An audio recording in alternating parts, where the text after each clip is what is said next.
Oh, we're live. We're here. Happy Wednesday. Hello, everybody. You know what the worst thing about Monday's losses is that there's just like too much time in between games to just sit and think about it. It is weird to have 2 days. It's a bit different. Bad day for them. Oh, they don't play tonight, do they? Yeah. They don't. Oh, I came in today. I'm like, oh, they play tonight. I'm ready. I fully expected. Yeah, you're right. They don't play. Wow, yeah, okay. It's weird to break from routine like this. I know.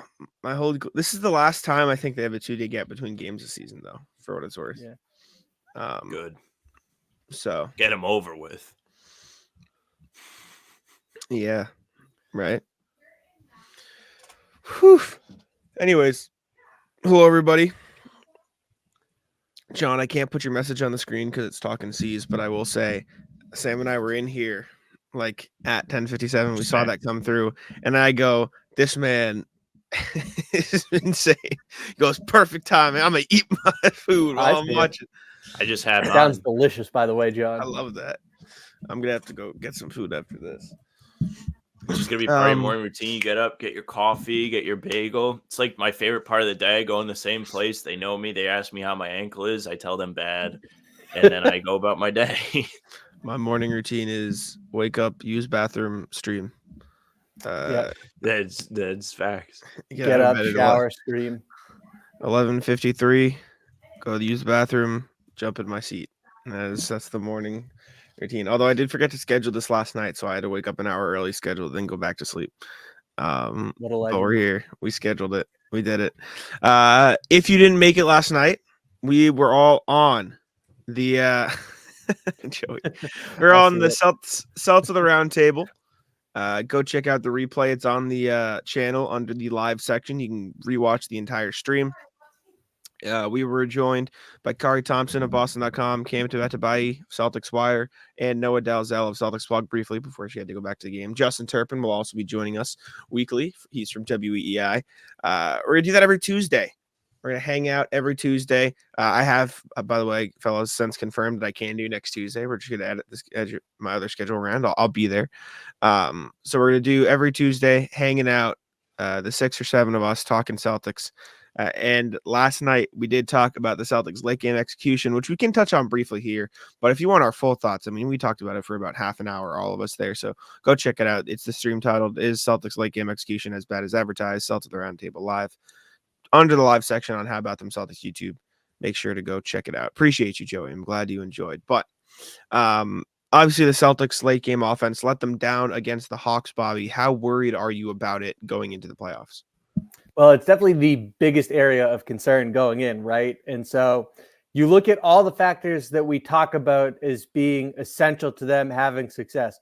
Pace, playing with physicality, especially when you see Kristaps Porzingis getting blown up on screens, to have off-ball activity, to have Jason Tatum in particular challenge the defense. Okay, you're set up. That's great. Now prove you can stop me, because good things tend to come from that, not just for him, but for the team. Usually it's a situation where he's drawing 2 defenders out of that, and then he can kick it, and the ball movement leads to a quality look at a 3. So they understand what they have to do. We've certainly talked about it for years, but it is a matter of executing it, and you would have liked to have seen more of that than we've gotten during the regular season. Yeah, it's about the mixing it up for me still. I think, believe it or not, the ISOs weren't awful. Like, games that the ISOs were awful, this one is not one of them. The problem is they just kind of spammed it too much. And anytime like you play a video game and you spam something, the computer adjusts. And the NPC Atlanta Hawks caught up to you, stole the ball from Tatum, forced Jalen to take a bad sidestep out of bounds 3, and managed to get a pair of stops on you in the clutch because you just kept doing the same thing. If there was some kind of mix, something that they had to at least think about as a defense, you probably get a couple easy buckets there. Maybe give Porzingis a touch. Yeah, it was frustrating to watch them just kind of go to the same thing. They did end up making like more of their shots than you would remember. Like I was watching the last 3 minutes, rewatching it, I should say, after the fact for an article I was writing. And they got to the mid-range a decent amount. Like there was a screen for Jalen that got him an open jumper. Tatum had the massive dunk, obviously. Tatum hit a little mid-range shot of his own. The only true like horrendous possessions that were disastrous were the Tatum turnover and the end of the shot clock, Jaylen Brown heave three. But I think those two are emblematic of the biggest problem, which is if the first action they're running doesn't work, they don't have a backup plan. There has never been a backup plan. The backup plan is isolation, figure it out. And I sort of understand the perspective of we have the two best players on the floor. Like, we're okay with running that in attacking mismatches, but it hasn't worked. Like, it's not like it's been working at all. So, like, you have to find another way to mix it up and figure out the offense late in the game. I will also say, though, at the same time, like, multiple things can be true. The Celtics late game offense can be rough, and at the same time, the Celtics could be the best team in the league, right? They have been rolling the league for the entire season. So I ask you this, Bobby, if not the late game offense, what worries you about the Celtics team going into the playoffs, if anything? It's a great question, especially when you look at it from anything that unfolded against the Hawks on Monday. And so the reality is that lately they've let go of the rope defensively. I'm not concerned in that area. Giving up 20 points off 9 turnovers is ridiculous. But if you have Drew Holiday or Derek White, not to mention both in the lineup, that's highly unlikely to occur. So things like that don't really concern me. And that's how the Hawks got their rhythm, was they were able to keep getting buckets, whether it was in transition or the Celtics just not having the same energy, focus, and physicality that Atlanta did at the other end. So that most of what happened doesn't. There's small microcosms, like I mentioned on the roundtable, about combating force, but also to circle back to the crunch time offense, because the answer is there's not a whole lot outside of there that I think is worth clutching pearls over. But when it comes to the final 5 minutes of tightly contested games, one of the things that I look at is, and again, as Jack, you like to bring up that, hey, multiple things can be true and life is usually in the gray. It's not black or white. But to an extent, their offense, including in crunch time, is about, hey, everyone, figure it out on the fly, so to speak, and empowering the players to make the right reads. And what that inadvertently feeds into is, if you don't have the ball and you're not going to be involved in setting the screen, then you go to your spot, and step 2 is to watch what unfolds. And then it becomes, okay, I don't want to cut into a place where I might be clogging up a lane, especially if it's where I think Tatum might drive. So now it kind of feeds into players being stagnant and just, let me get to my spot and stand here and see if the ball comes my way on a drive and kick. For me, one, I do agree, like, physicality is a concern a little bit for me, just because, all right, let's say Embiid comes back, right, and you have to play Philly. Now, I don't think any of us are hearing Philly and being like, oh boy, the boogeyman. But you have to think, like, Porzingis hasn't done great against big guys. Like, Jokic had his way with Porzingis.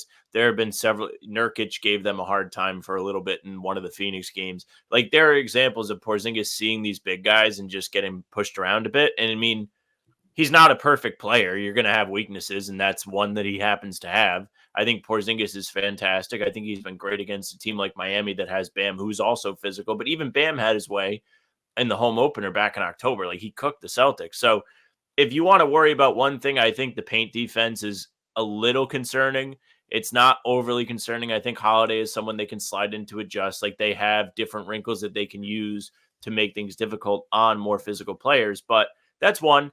One thing that sticks out to me, I want to shout out RJ for this one, because when we had this happen, he pointed out closing quarters. The Celtics have been really, really good at outscoring opponents at the end of the quarters this year. They've done great. The 2-for-1 is working for that reason. Did the whole article on it. But in the few games that they don't look great, like, let's look at Denver, at Denver. They didn't close quarters. They got killed in those quarters at the end. I think RJ tallied it up for us. It was like 22-6 in the last minute of all 4 quarters. You're not going to win games like that, and championship teams do close out before the buzzer goes off. It's just how you take control of a game and maintain that kind of force. I think they've done a decent job at this, but I would like to see them continue to do it in these very few games that are left against meaningful teams. Like, when they play OKC, I hope they kind of try. I hope they trot out the entire lineup. I hope everyone plays, and I hope we get a little bit of a, like, tune-up game before the playoffs. I hope they utilize it that way. I hope so too, from a viewing perspective, but I'm hesitate. Please, we gotta talk about something. I hesitate to, like, believe that they will. Like, they still need to lock up the best team in the league. Like, that's the only thing they're really chasing at this point, the home court advantage in the finals if they get there.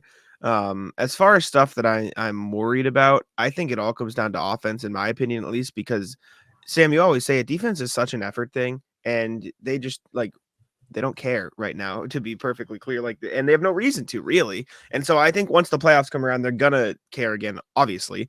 And the defense will pick back up. And for what it's worth, in their last 20 games since February 11th, they've held teams to under 110 points, which I would say is about league average at this point. 110 is probably like a decent offensive game. 13 times under 110 points in the last 20 games. And teams have only scored 115 on them twice in the last 20 games. So even as their defense has taken a little bit of a dive in terms of, yeah, we don't really care anymore, they're still playing pretty good. They're still playing pretty good defense and holding teams under certain amounts. Now, the 2 times that they scored over 115 were the Bucks game and the Atlanta game, which were in the last 2 games. Or sorry, there's 3. Denver got to 115 just barely as well. But I'm not too worried about the defense. For me, it's just the offense, and more specifically how the Celtics react to when something doesn't go their way on offense, because overwhelmingly it has been, we're just going to dive into an ISO. We're just going to put our heads down and not make the right play. Like in the Atlanta game, the biggest thing for me was in the third quarter when Tatum and Brown just put their head down and tried to drive without looking up. And we were talking about it on the post-game show. They didn't take a lot of threes that game, in the second half especially, but the issue wasn't,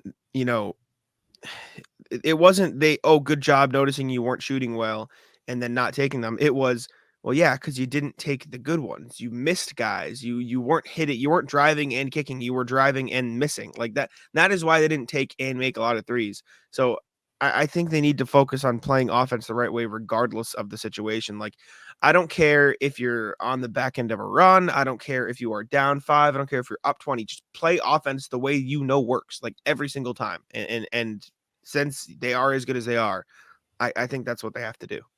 So in the second half, they went 1 for 15 from beyond the arc, and they had 4 assists on 20 field goals.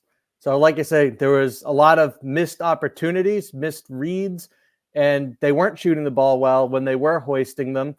And that speaks to far less of a concern this year. A part of what Joe Mazzulla's imprint on this team in his second season has been is an increased ability to win on the margins, which they do consistently, and includes crashing the glass to create second chances. And so that way, if you're not shooting well, it's easier to circumnavigate that. So credit to Mazzulla and the Celtics for that in terms of strategy and execution.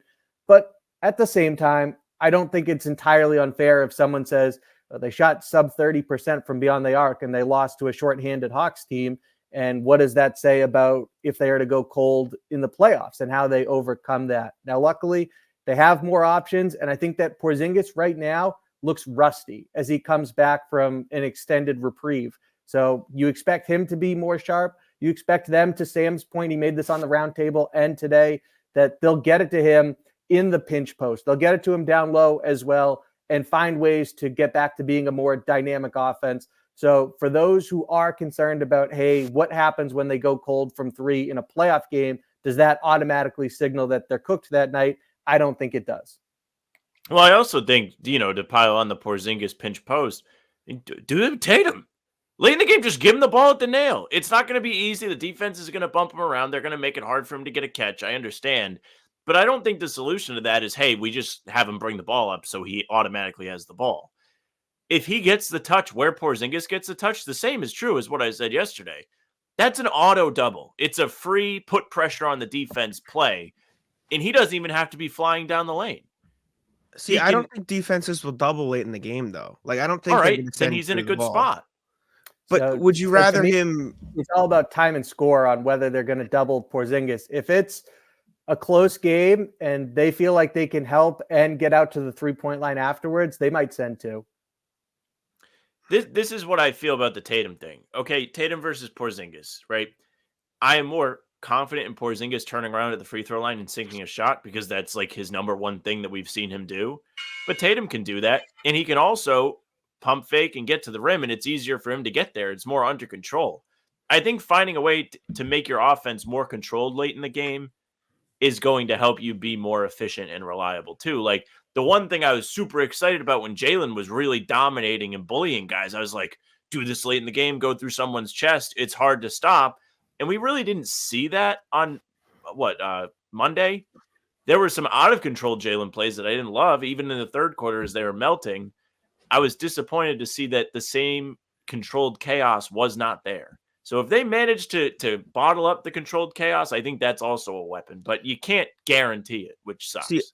I think it's easier for Tatum to get to the rim if he starts on the 3-point line, because then he can build downhill momentum, because he's not just stopped at the nail, stopped at the free throw line, and then having to turn and make a one-step move, like rather than taking steps. And I think at that point it's all about getting to the rim instead of just getting to the mid-range, because if he drives and then gets stopped a little bit, then he's just going to take those tough contested middies that we don't like. And if he starts at the nail, then I feel like he's more likely to just settle for that tough midi that has been bad.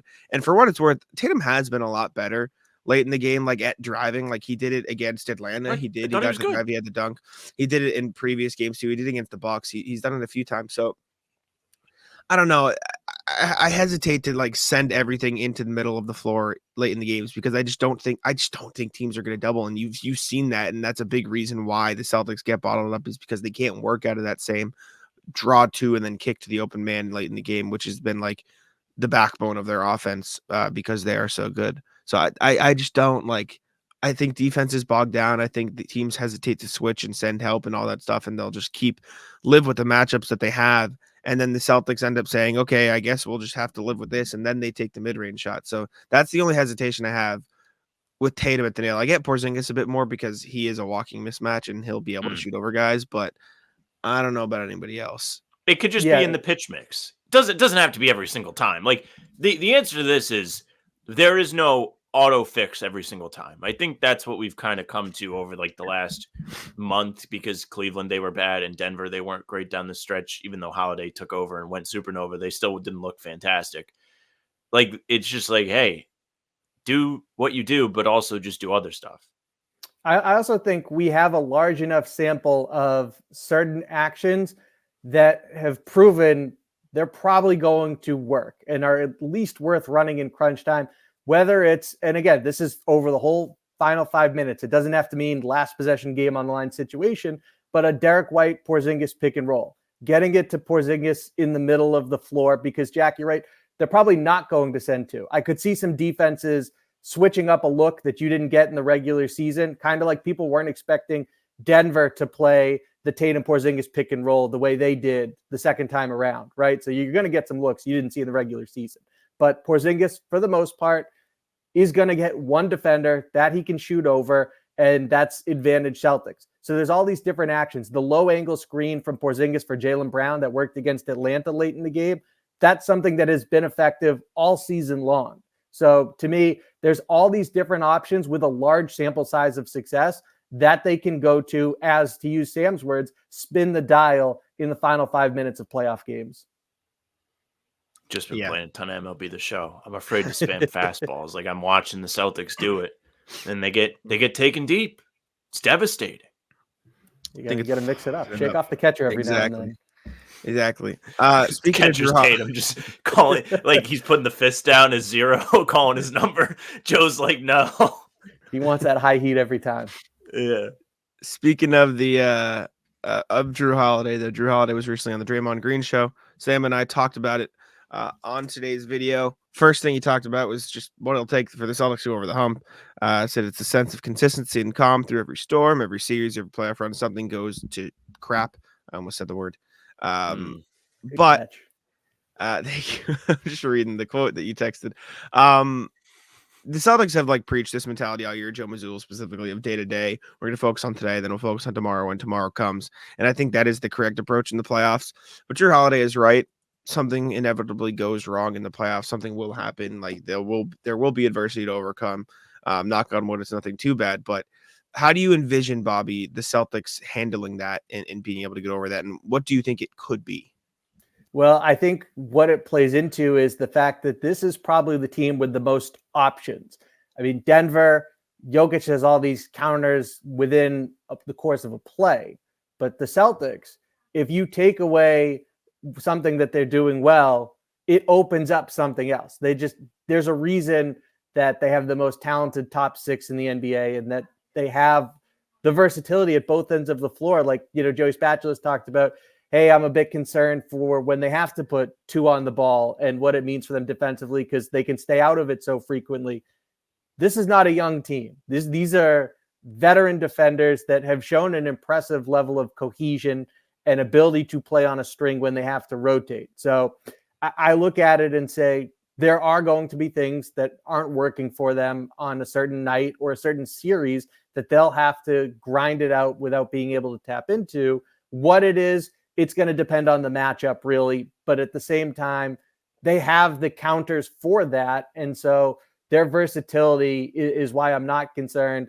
And then, I spoke to Drew Holiday before the season started, and I asked him, hey, what did you learn or had a lesson reinforced to you the year that you broke through with the Bucks that you're going to impart on the team this season? And so he said his message to the Celtics is consistently going to be that it's harder than anything you've ever done before. You're going to be exhausted, but it's about mental toughness and who can fight through it and make plays toward the end of games and the end of series. Who's the most connected, that team will win it. And I do think the Celtics have earned high grades in those regards.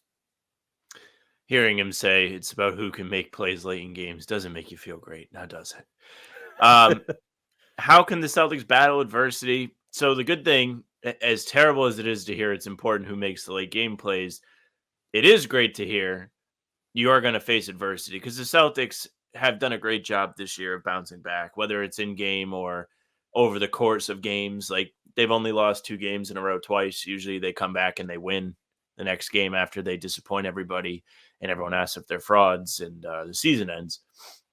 But even in game, I mean, I did the clapback Celtics article for Celtics blog a couple weeks ago, and I just put together a bunch of game charts that were like, oh, look, they might lose it. Nope, never mind. It went back up. There goes the lead again. Like, they just rebuild the lead. And even in Atlanta on Monday, they blew a 30-point lead. Atlanta cuts it to 3. Joe takes a timeout. Respect. Everyone probably was loving that. And then they came out and blew it right back up to 11. The problem is Atlanta was red hot at that point, and they made all the threes, and it was very difficult to keep them at bay. But you can't say that the Celtics didn't respond. And they even put themselves in a place to win that game. And it brought us to the most frustrating part of the game where they didn't do that. But they didn't just roll over. They didn't give up. And there is probably less risk of them doing the 2019 Celtics where they win 5 straight playoff games. Everyone's like, these guys are unstoppable. And then they lose and then they don't win again. It's just not going to happen. They have done a great job at just being like, okay, yeah, we'll punch back. That's fine. Yeah. And I think combining their own playoff experience, because I feel like people they tend to forget that the Celtics have all playoff experience is good playoff experience, especially in a year like this year where the Magic haven't really made the playoffs. Jalen Brunson's never been the top guy on a playoff team. You have a bunch of teams, the Pacers, who haven't necessarily had this experience. So that is an advantage for the Celtics. Then having a guy like Drew Holiday who has been there before is another one where they can be like, all right, he knows how this works. He knows how to win a championship. He can help us along the way, and having that guidance for Tatum and Brown especially is going to be huge. Speaking of that, Holiday did also talk about that and say, and I don't think a lot of people would be able to do what they do, talking about sort of the pressure that Tatum and Brown face and the weight on their shoulders, and the amount of criticism they get for realistically stuff that the team might mess up. Bobby, do you think it's underrated how much pressure they bear on their backs and how much criticism they take and just let it brush off their shoulders? They get a lot of heat in this city. Yeah, I think it's a double-edged sword. It can really fuel you. There's been players who talked about that they reached a point where they wanted to get out of this pressure cooker, but then they left and they went to a market where it wasn't the same level of motivation, and their career suffered for it because they couldn't get back to that. And so it's really difficult to handle, and it can manifest itself on the court, especially in pressure situations, especially as you get closer and closer to a championship that it's been within your grasp, but you haven't been able to clutch it yet. So it certainly could be something that there's a moment in a big game where they get tight, but at the same time, to Drew Holiday's point, they've handled this really well. And if you want to be great and you have the backbone to handle this, I don't think there's a better market for you. It's certainly one of the elite around the globe when you talk about any sport. So to me, I think for Tatum and Jaylen Brown, the reason they can handle it is because they're really about it. Now, it certainly adds pressure and stress, but we also gloss over all the big games that they've come through. Tatum, 46 in Milwaukee with his season on the line, and beating Miami in a game 7 in South Beach to go to the finals. Coming back from a double-digit deficit in the fourth quarter against Golden State, game 1 of the finals. And now it's really the first chance for Tatum and Brown to play together in their primes. So I look at that. I look at who else they're leaning on specifically within the top 6. And yes, of course, Hauser and Pritchard matter too. But I look at this group, and I really don't think that should be the reason that they lose multiple games. It really probably shouldn't even be the reason they lose one, given all of their big game experience, good and bad. These guys are absolutely nails when it comes to taking on all of the pressure, criticism, any kind of questioning that comes with being the best guys on this team. You never hear Tatum or Brown say anything in a press conference that's like, wait, he said what? They are so calm, collected. They don't really get out of their own selves, and they don't say anything outrageous. They've grown up with this. They've been in this system. I guess it kind of helps that they had other guys that were supposed to be the guy as they came into the league, and they kind of saw how it was taken, whether it was handled well or handled terribly. They had examples of that. And they have done a great job of just continuing to carry that responsibility in being the faces of the Celtics. And it also sounds like they're ready. They have behaved like they are ready. They have sacrificed this year. They're taking less shots.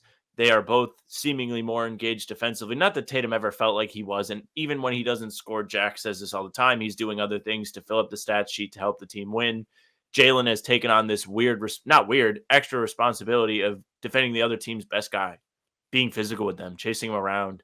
If you watch him defend Curry last month or at the beginning of the month, it was crazy how much running he was doing. He didn't give him an ounce of breathing space, even if they were at half court. He was great. And I just think as leaders, they've grown so much, and they're kind of guys that you should be able to trust. Now, they have to get it done. I mean, it's 2024. If I told you in 2018 they had no championships by now, I think everybody would be disappointed.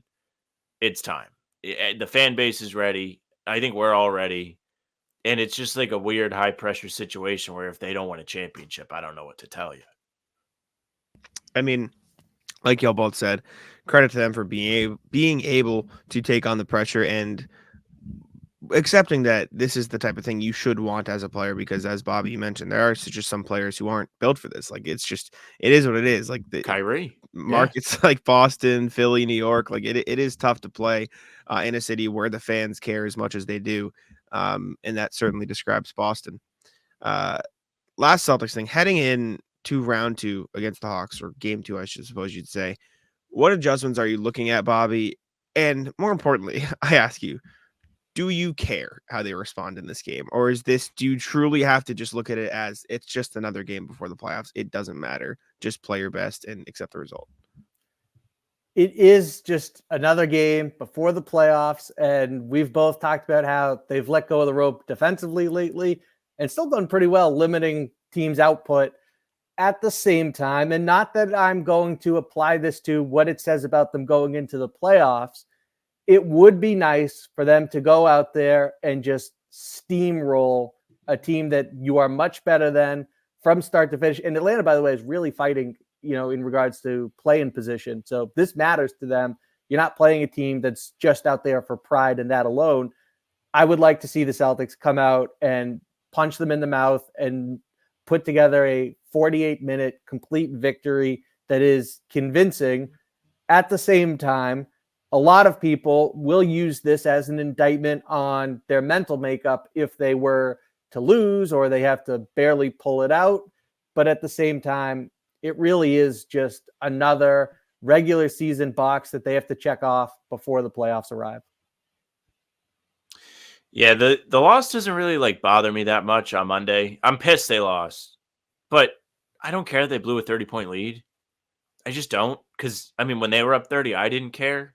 So I don't really expect them to care. It wasn't like a game that meant something. The East was already secured. I don't know. It was just a different situation because I am the first person to lose it if they have a loss like that. And I was upset, but it was more just because I was like, I can't believe they just didn't close that because they were there. I'm proud that they didn't lose control of the game. They still kept it a game, but losing a 30-point lead is kind of outrageous. But you could clearly see the just switch get flipped off when they were like, all right, we're up 30, watch this. And it was dribble, dribble, dribble, drive, step back, whatever you want to call it. And it didn't help that Holiday and White weren't out there. I do think those guys are kind of important to holding on to leads and calming everybody down. I forget who mentioned it on the roundtable. It might have been you, Bobby, but they will be the ones to bring up the ball when things start to go off the rails a bit to calm everybody down. And I think that's true. Holiday's veteran presence is huge as a ball handler. And it's something that the Celtics haven't really had with these two. Marcus has always been the guy. And I love Marcus. He's probably my favorite Celtic that I've seen. And he doesn't really have that cool head all the time. He will fire up the three that everyone hates. He'll try and make a tough pass, which oftentimes did get through, but it is a risk. And there was less of a controlled sense when he was, in control of things. So these guys make it a lot easier. All right. Well, I think we found when he's looking for trivia. Yeah. We found the goal. Sam froze. You did find it, though, because Sam froze. Welcome. Welcome back. Half hour must be the limit. You go live for more than a half hour. You're asking too much. Well, you did find when I was looking for trivia. By the way, I didn't respond in time to Sam's freeze, but I was setting it up. Would you like to go to trivia? Are we ready to rock? I think we're good. Sam, ready? Let's get into it. All right. So, question today. Since 2000, so I have since the 2000-2001 season. So this is not starting in 99-2000. Well, I guess I'll wait. Since the 2000-2001 season, we're going to be looking at which Celtic. Well, I'm gonna wait a second until Sam is officially back, just because it's gonna take like 20 minutes. That's fine. Well, I'll share the screen and you can read it on the screen then. Which Celtics scored the most points against the team that won the title that year? So regular season game, but i.e. last year, who scored the most points against the Nuggets? The year before, who scored the most points against the Warriors? Year before, you know what I'm saying? So which Celtic has scored the most points? This is completely random. This is good luck. One. This is figure it out. This is who was good each year.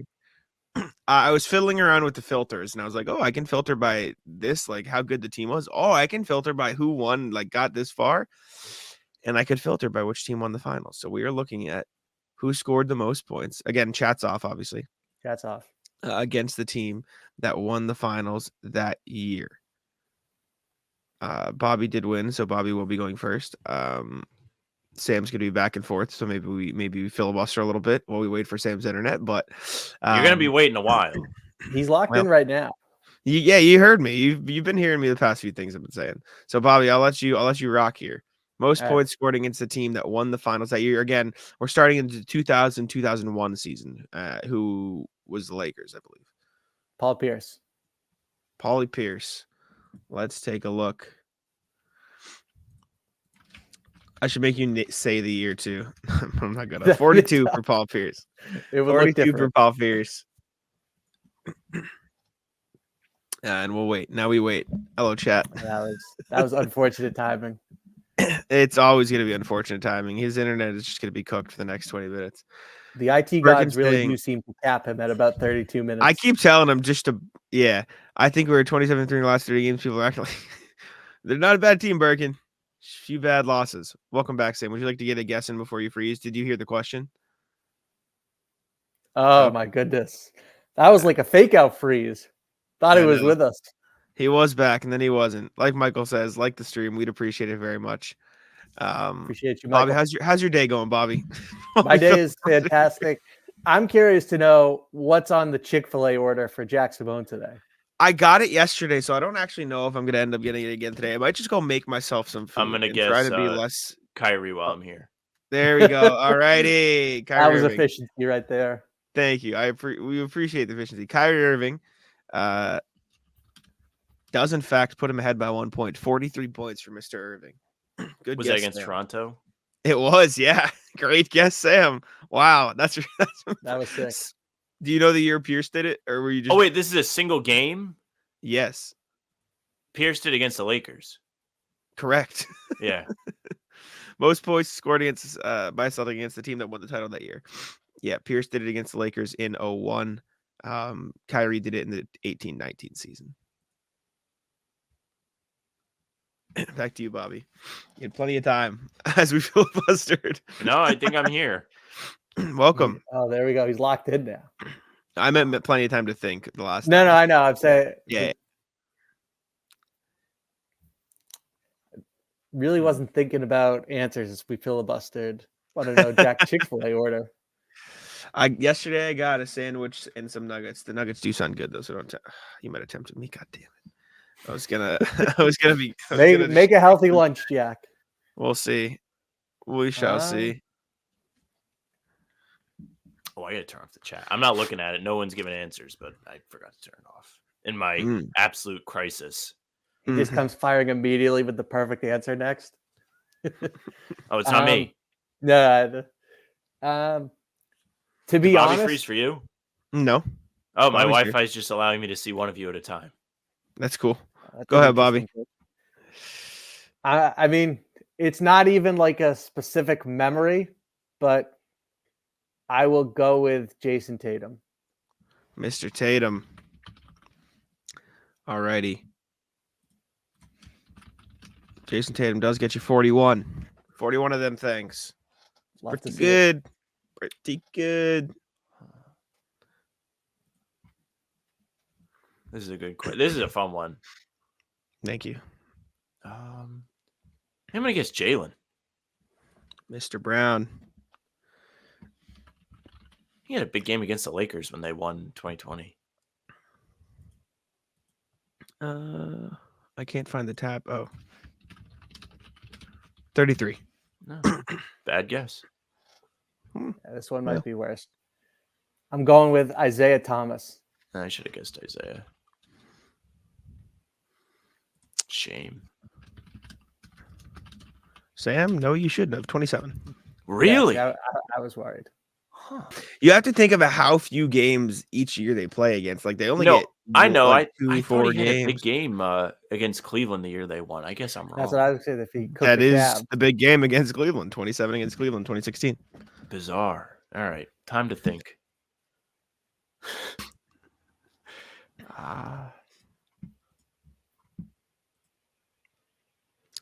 You already did Jared. him. Jared, that guess isn't. It's not terrible, but it's not. It wouldn't be like top tier. No, it's not P.K. Mitris. Sorry. Welcome in, Salem.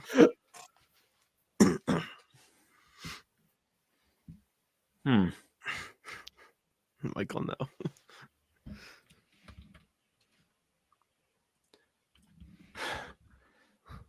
I'm gonna actually, I'll bank this one because I don't need to burn that. I'll guess Antoine Walker. Mr. Walker. Ready. Just making sure it's the top one. Okay. Oh boy, that seems really good. Not good. Making sure it's the top one. 30. No, it just means he's had multiple. It just means he's had 6 names on this first page, which means I had to make sure I was looking at the top one. I took it as a positive.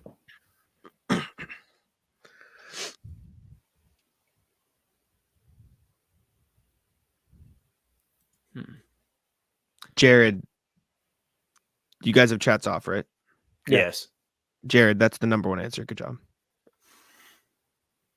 Great job, Jared. Sam, this is up to you. You can use your denial. How many of the top 5 answers are left?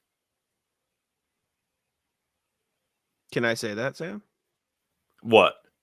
Bobby is asking if I can answer that question.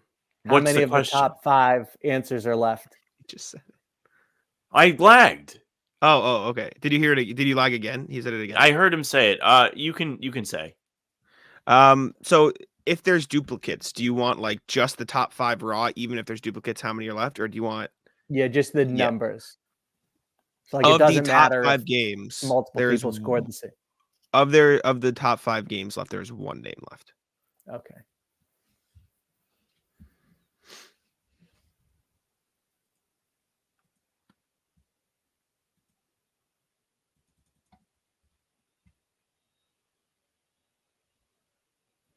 Oh,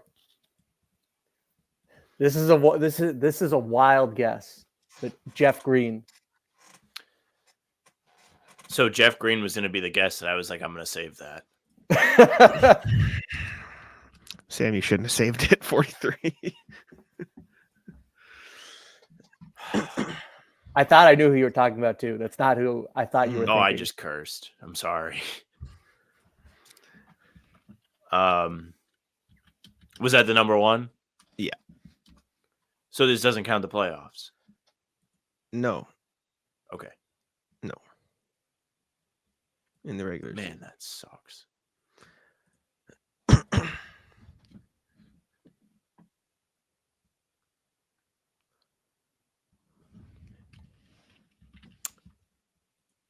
think I lost. I don't think I can catch him.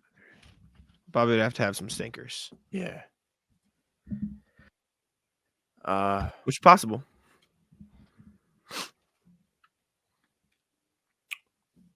I'll guess Ray Allen. That was going to be my guess.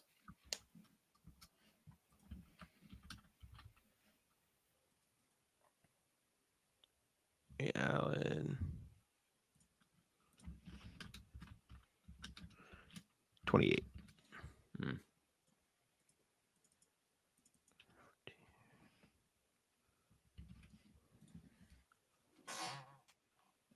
All right, Bobby. Bobby probably needs like 10 to seal it. I won't tell him how much he needs to seal it. I would have to do the math, and I don't want to do the math.